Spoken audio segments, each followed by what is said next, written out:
No quiero molestar, solo quiero hacerte bien. Bailemos hasta que salga el sol, que tu beso corte mi respiración. Revolquémonos en mi habitación y luego nos coronamos haciendo el amor. Baby, te enseño a bailar lento, muy lento, toda la noche, y de esto no me arrepiento. Si él quiere algo, estaré para el intento. Tú eres mía hasta mañana, lo siento. Ven, vamos a acercarnos pa' ver cómo es esto de rozarnos piel con piel. Hoy quiero que te sientas mi mujer una y otra vez. Tu piel es dulce como la miel y sabes que él no la merece.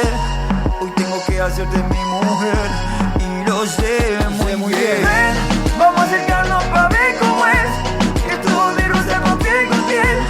Hoy quiero que te sientas mi mujer una y otra vez. Tu piel es dulce como la miel y sabes que él no la merece.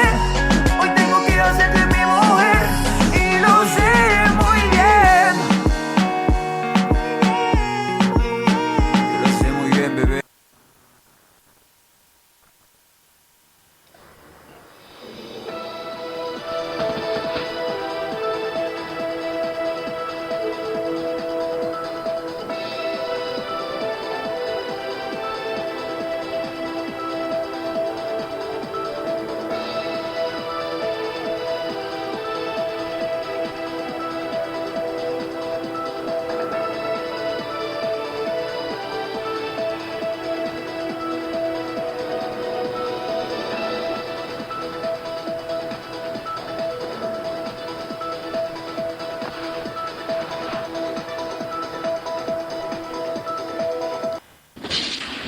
Coming to you from some far point station, like a cosmic tumbleweed, both north and south of the Pleiades. Here's your host, Gary Anderson. That is me. Boy, that thunder. Let's make our phone call. Get Joshura P. Warren on the phone and talk about UFOs and Area 51. And let's get him on the line. Hello, this is Joshua. Hi, Joshua. This is Gary at Night Dreams Talk Radio After Dark. How you doing, my friend? I'm doing well. How are you doing, Gary? Well, at 67, I could be doing better. I could be 47. Well, I understand that, but, well, you sound good, and you're doing a good job. Well, thank you, sir. Now, why don't you tell the listeners a little bit of about yourself? Oh, well, you know, so we are directly on the air then, is that right? We are live both on the internet and on some radio stations, yes. Okay, very, very well. I wanted to make sure we were all ready to go. So, I am from Asheville, North Carolina, where I have the Asheville Mystery Museum and the Haunted Asheville Ghost Tours and a laboratory. And now I have a base camp here on the West Coast, which is, of course, here in Las Vegas, Nevada. And I've spent 27 years investigating strange and paranormal phenomena. I've published over 20 books. I've been on probably every channel that you can name: history, discovery, travel, sci-fi, etc. And, of course, right now I am in Tim Beckley's new book, Area 51, Warning, Keep Out, and that's the topic of the day. But one of the things that makes my presence here in Las Vegas so interesting is that I produce what is called the Creepy Vegas Ghost and UFO Show, which we do every Saturday night. It's a nonfiction presentation that we do in a very popular bar and restaurant, and I, therefore, have sort of become a central figure when it comes to collecting information about all of this Area 51 buzz. I'm especially happy to do so because last year, on my way to Area 51, I was using a new type of device called a differential time rate meter, and I actually measured some type of a time anomaly on my way to Area 51, and that's a story we can get into if you'd like, but that made a lot of headlines, so a lot of people feel comfortable talking to me about what's happening at Area 51, and I want to tell you right up front that I am not associated with this quote-unquote event, And I've never talked to the people who plan to put all this together. I don't think it's a good idea, frankly, to do that. But people are going to be there. They will be keeping in touch with me, letting me know how things go down. And I think the best thing about all of this, Gary, is that it is continuing to help legitimize the concept of coming forth, talking about UFOs, and talking about that delicate balance between how much does the government have to do to protect us and secure us versus how much we deserve to know as, well, at very least, tax-paying citizens. Well, yeah, that's the whole problem. They're not telling us anything. Now, I will say my input about this thing that's going on. Back before Art Bell passed away, when he retired again. Now, Art was a friend of mine. We would talk a couple times a month. He's the one that got me out of retirement. You know, I was in broadcasting since 76, and I retired for the last 10 years. Well, 10 years I was retired. And then I get this phone call from Art. He goes, "Are you riding your motorcycle down to see me again?" I go, "No." He goes, "Well, you're too old. You need to get back on the radio and go on the internet." So here I am. But the thing is, he passed it off to this, you know, his producer. And she started towards the end. I guess, you know, Art was backing her, but Art told me off the side he wasn't happy with it. She wanted to get her listeners to, you know, march onto Area 51, and she was bragging she would take a bullet to prove that there's aliens on 51. As being a radio talk show host for many years and done many shows on many stations, I got really, what do you call it? My stomach went into a knot because you don't know the condition of your listeners.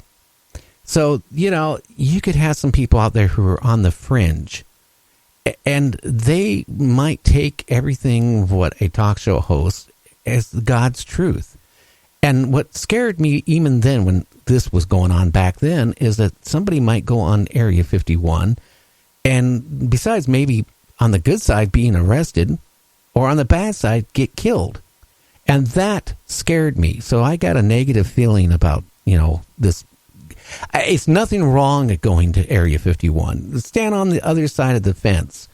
But I tell you, from what I've been hearing is they really reinforced that whole area quite a bit here in the last couple of weeks. Well, it's important for those who have never been to Area 51 to understand, as I'm fond of saying, this is not Disneyland. And this is a bona fide, top-secret military base. And there are people who say, "Oh, come on.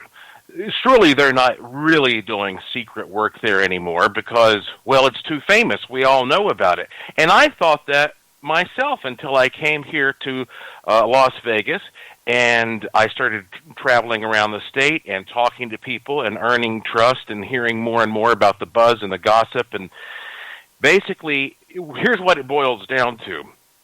Area 51, as we know it, and of course we can go through all the various names, the Groom Lake facility, the Nevada this and that. Area 51 was constructed in the 1950s and 60s when they actually made things with quality. Uh-huh. And such a huge endeavor was put into constructing that underground base that you can't just pick it all up and move it overnight to somewhere else, to Utah or even to Tonopah or whatever. I mean, it's so elaborate that, especially in this day and age, I don't even think you could reconstruct something like that without word leaking out, because it's just too easy for people to talk about things now. And you're talking about digging tunnels and constructing something like this from scratch. I mean, it'd be very, very difficult to do. So they are still working on extremely sensitive things there. And some of the other things that people have to understand is, okay, here in Las Vegas, you're right in the middle of the glitz and the lights and the glamour. But you get on the road and you drive just north of Las Vegas, that's all gone. All of a sudden you're on a barren road. It looks like something out of a Looney Tunes Wile E. Coyote movie or cartoon. And you drive for 2.5 hours before you even get close to the what they consider the entrance to Area 51 there around Rachel. And I remember when I was driving there last year for the first time, for one thing, you very quickly lose a cell phone signal. Any type of radio communication is restricted, so you can't communicate. I passed a sign that said next gas station 73 miles. You're out there where it's 100, 110 degrees, depending on the situation. If you break down on the side of the road, you're on your own, my friend, okay? It's you and whatever weirdo might happen to come along next, and possibly the coyotes and the rattlesnakes. So when you get out there, it's already a very harsh environment. You see these soaring mountains. I mean, there are mountains just around Las Vegas that are 12,000 feet tall that have snow on them in the middle of summer. So you're out there with these soaring mountains that act as a natural barricade, and even if you made it across the boundary onto the property that they call Area 51, well, now you have perhaps 20 miles of treacherous desert, cliffs, again, rattlesnakes, coyotes, cougars, whatever pitfalls that the government has there, whatever fences. And if you were to make it over all that, and then you actually got to the base, all you're going to see is some big runways and then a few big, very solid buildings with big doors and huge locks. And if you were to somehow penetrate into those buildings, now you would basically find elevators that you would have to punch codes into or be scanned by in order to get down into the facility itself, and all the while you have guards everywhere. So the people who work there are not afraid of anybody or any group of people storming the base. That's kind of ridiculous. It's physically impossible to do that. But it is a public relations concern when you have a lot of people who don't understand that all going there and bumbling around like these Dutch YouTubers have done. Oh, yeah. And all you're really doing is badgering the people there who are working for our legitimate national security. So I just want to say real quickly here, as a guy who loves UFOs, who is a huge fan of disclosure, who thinks that we need to know as much as possible, I also realize that this is a little different scenario. It could become a humanitarian crisis if it is a huge, reckless sort of invitation for people who don't understand what they're getting into. Oh, you said it so well. Do you remember back 2 months ago, I was on my air shift doing my show, and on one of my computers, I have news, flashing steady, and there was a guy who, went into Area 51 and got out of his vehicle, I guess with some type of cylinder, with some wrapped with a tarp or something, and that's as far as he made it, and then he was escorted out in a body bag. Well, it's certainly possible that they have killed people.